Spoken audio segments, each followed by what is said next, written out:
সুপ্রিয় দর্শক বন্ধুরা, আপনার বাড়িতে কি ঝগড়া ঝামেলা অশান্তি লেগেই আছে? কেউ কাউকে সহ্য করতে পারছে না, সব সময় ঝগড়া লেগেই থাকে। কেউ কাউকে দেখতেও পারে না এবং আপনি নিজেও মনের দিক থেকে শান্তিতে নেই। সেক্ষেত্রে আপনারা কি করবেন? বন্ধুরা, সেক্ষেত্রে এমনই একটি নিয়ম বা পদ্ধতি বা একটি মন্ত্র আজ আমি আমার এই ভিডিওর মাধ্যমে আপনাদের জানিয়ে দেব, যা অত্যন্ত শক্তিশালী। আর এই উপায় বা পদ্ধতিটি যদি আপনারা সঠিকভাবে সঠিক নিয়মে করতে পারেন, তাহলে সুনিশ্চিতভাবে এর সুফল পাবেন।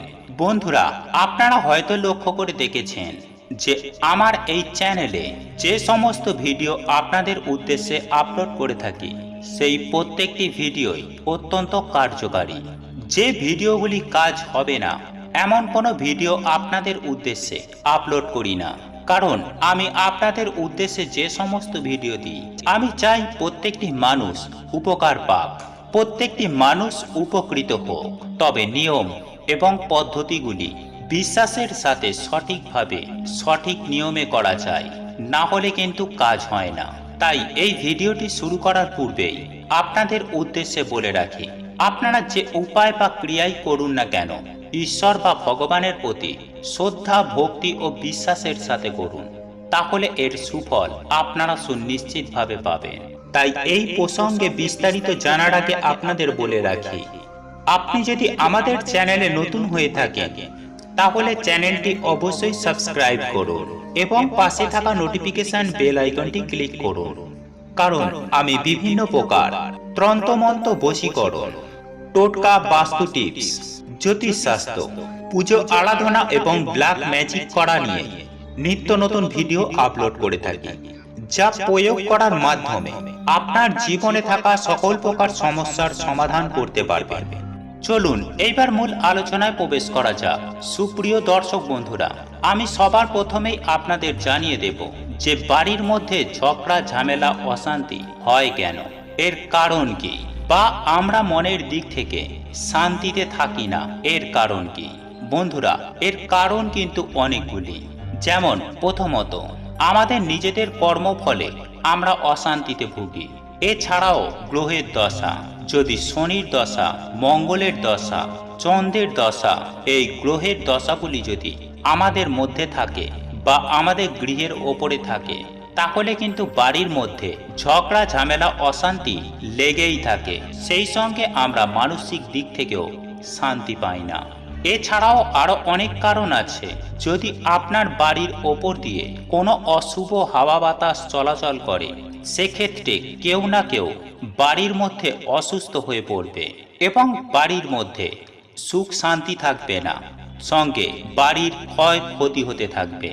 আর যদি কেউ আপনার বাড়িতে বা আপনার বাস্তুর মধ্যে কেউ কোনোভাবে ক্ষতি করে রাখে বা বাস্তু দোষ থাকে, সেক্ষেত্রেও আপনি অসুস্থ হয়ে পড়তে পারেন। কেউ কাউকে সহ্য করতে পারবে না, বাড়ির মধ্যে সদা সর্বদাই অশান্তি লেগে থাকবে।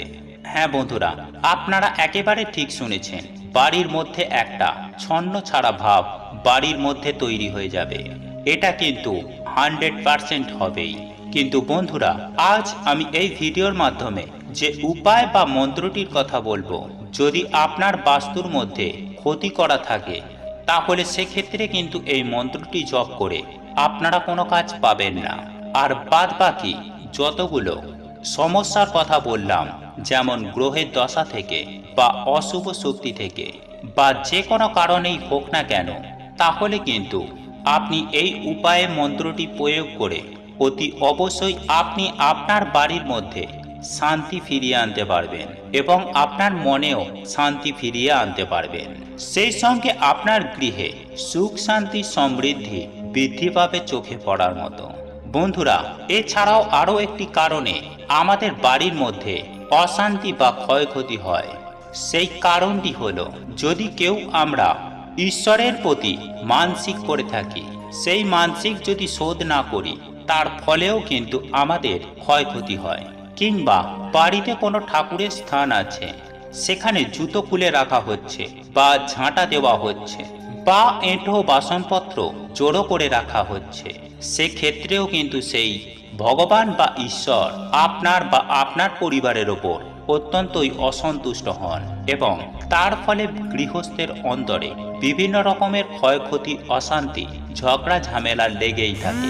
তো সেই রকম ব্যাপার যদি আপনার হয়ে থাকে তাহলে সেটা আগে সংশোধন করতে হবে, তারপরে আপনি এই মন্ত্র ব্যবহার করবেন।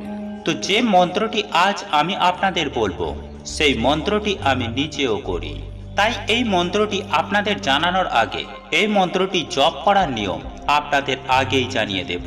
তাই সুপ্রিয় দর্শক বন্ধুরা, মন্ত্রটি জানার আগে নিয়মটি মন দিয়ে শুনে নিন। সবার প্রথমেই আপনারা স্নান করে আসবেন। স্নান করে আসার পরে শুদ্ধ বস্ত্র পরিধান করে উত্তর দিকে মুখ করে, অর্থাৎ আপনার মুখটি উত্তর দিকে থাকবে, একটা চৌকির ওপরে কিংবা একটি কাপড়ের ওপরে। যদি বাড়িতে সিংহাসন থাকে বা ঠাকুরের স্থান থাকে তাহলে এগুলোর কোনো প্রয়োজন নেই। মা কালীর মূর্তি বা ছবির সামনে বসে আপনারা দেবী ধ্যান করবেন।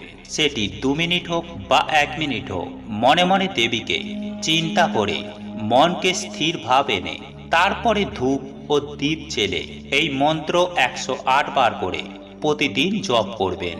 এইভাবে আপনাদের 1 মাস জপ করতে হবে। বন্ধুরা, 1 মাস যদি আপনারা প্রতিদিন 108 বার রুদ্রাক্ষের মালায় যদি জপ করতে পারেন তাহলে অবশ্যই আপনার গৃহে শান্তি ফিরে আসবে। আপনাদের জীবনে থাকা বিভিন্ন গ্রহের দশা কেটে যাবে এবং আপনার মনেও সুখ শান্তি ফিরে আসবে। বন্ধুরা, এই মন্ত্রটি জপ করার পূর্বে আপনি যদি কারোর কাছ থেকে এই মন্ত্রটির অনুমতি নিতে পারেন তাহলে সেটা খুবই ভালো হয়। এছাড়াও এমনিতেও কাজ করবে, কিন্তু যদি আপনারা অনুমতি নিয়ে এই কাজটি সম্পূর্ণ করেন তাহলে এর গুণাগুণ অধিক বেড়ে যায় এবং এটি 100% কাজ করার সম্ভাবনা থাকে। কারণ মন্ত্রের ক্ষমতা অনেকের কাছে নিস্তেজ থাকে। সেক্ষেত্রে যদি কারোর কাছ থেকে অনুমতি নিয়ে করা যায় তাহলে সেই ক্ষমতা কিন্তু সতেজ হয়ে যায়। তো এখন প্রশ্ন হলো, আপনারা অনুমতি কাদের কাছ থেকে নেবেন? আর এই প্রশ্নের উত্তরে আমি আপনাদের বলি, আপনারা অনুমতি গুরুর কাছ থেকে নিতে পারেন বা কোনো ব্রাহ্মণের কাছ থেকে নিতে পারেন, এছাড়াও কোনো সাধকের কাছ থেকে নিতে পারেন, বা যারা তন্ত্রমন্ত্র নিয়ে গবেষণা করেন বা তন্ত্র লাইনে আছেন বা সাধনার সঙ্গে বা ঈশ্বর সাধনার সাথে যুক্ত আছেন তাদের কাছ থেকে এই মন্ত্র জপ করার অনুমতি নেবেন। এছাড়াও আপনারা আপনাদের মাতা পিতার কাছ থেকেও অনুমতি নিতে পারেন। বন্ধুরা, এইবার মন্ত্রটি আপনারা শুনে নিন এবং ভালো করে বুঝে নিন। আর এই মন্ত্রটি হলো ধাং ধিং ধুম ধূর্জটে পত্নী বাং বিং বুং বাগদীশ্বরী ক্রাং ক্রিং ক্রুং কালিকা দেবী সাং সিং সুং মে শুভং কুরু। বন্ধুরা, এই মন্ত্রটি আপনারা যদি 108 বার জপ করতে পারেন তাহলে আপনার বাড়িতে থাকা ঝগড়া ঝামেলা অশান্তি দূর হবে। সেটা গ্রহের দশার কারণেই হোক বা যে কোনো কারণেই হোক, শুধুমাত্র আপনার বাস্তুতে যদি কোনো ক্ষতি করা থাকে আর সে কারণে যদি আপনার বাড়িতে ঝগড়া ঝামেলা অশান্তি বা ক্ষতি হতে থাকে তাহলে সেটা বাদ দিয়ে বাকি যত রকম সমস্যা আছে সেটা যে কোনো কারণেই হোক না কেন আপনার বাড়িতে সুখ শান্তি সমৃদ্ধি ফিরে আসবেই আসবে। এবং আপনার যদি মনেও শান্তি না থাকে তাহলেও আপনার মনে শান্তি ফিরে আসবে। হ্যাঁ বন্ধুরা, আপনি একেবারে ঠিক শুনেছেন, শান্তি ফিরে আসতে বাধ্য হবে। বন্ধুরা, আপনাদের এই ভিডিওটি যদি পছন্দ হয়ে থাকে তাহলে ভিডিওটি লাইক করুন, কমেন্ট করুন এবং বন্ধুদের সাথে শেয়ার অবশ্যই করুন। মনে রাখবেন, আপনার একটি শেয়ার অনেক মানুষকে উপকৃত করতে পারে। এবং আপনি যদি নতুন হয়ে থাকেন তাহলে চ্যানেলটি অবশ্যই সাবস্ক্রাইব করবেন এবং পাশে থাকা নোটিফিকেশন বেল আইকনটি ক্লিক করবেন এইরূপ নিত্য নতুন ভিডিও সবার আগে দেখার জন্য। ঈশ্বর আপনার মঙ্গল করুক। আপনি সুস্থ থাকুন, ভালো থাকুন।